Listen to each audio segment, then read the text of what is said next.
الفيديو ده طبعا مختلف عن الفيديوهات اللي انا بقدمها، ولما لقيت اسعار جنونية في اللحوم فحبيت اعمل فيديو اعرض فيه اسعار الاضاحي واللحوم، وربنا المستعان.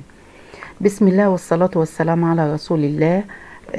خلاص باقي اسابيع على عيد الاضحى، وكل عام وحضراتكم بخير.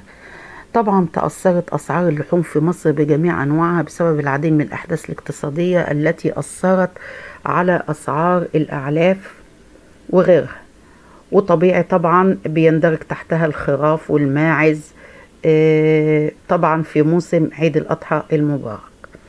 الأسعار، أسعار الأضاحي لمن استطاع إليه سبيل.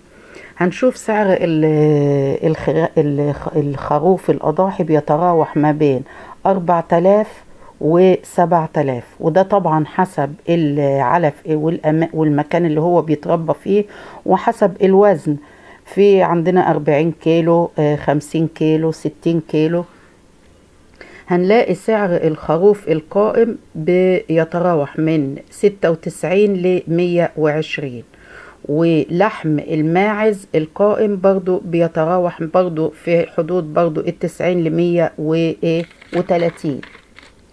سعر الكندوس ما بين 260 جنيه و 320 جنيه، بينما سجل سعر الضاني ما بين 240 و 280 جنيه. أدا عندنا الكبدة الكندوس من 320 ل 360. لحوم الجمالية 250. وطبعا اللحم الضاني ولحم الخراف ولحم البتاع زي ما احنا شايفين.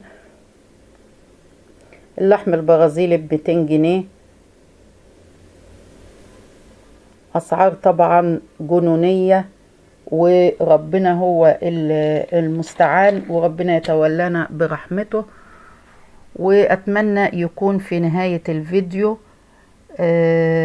يكون عجبكم، ولو عجبكم ما تنسونيش باللايك والشير والتعليقات الجميلة اللي بتفرحني. وأول مرة تشوفي قناتي أتمنى تشتركي في القناة وتفعيل زر الجرس على الكل عشان يوصلك كل جديد، وأترككم في رعاية الله مع الفيديو القادم بإذن الله. والسلام عليكم ورحمة الله وبركاته.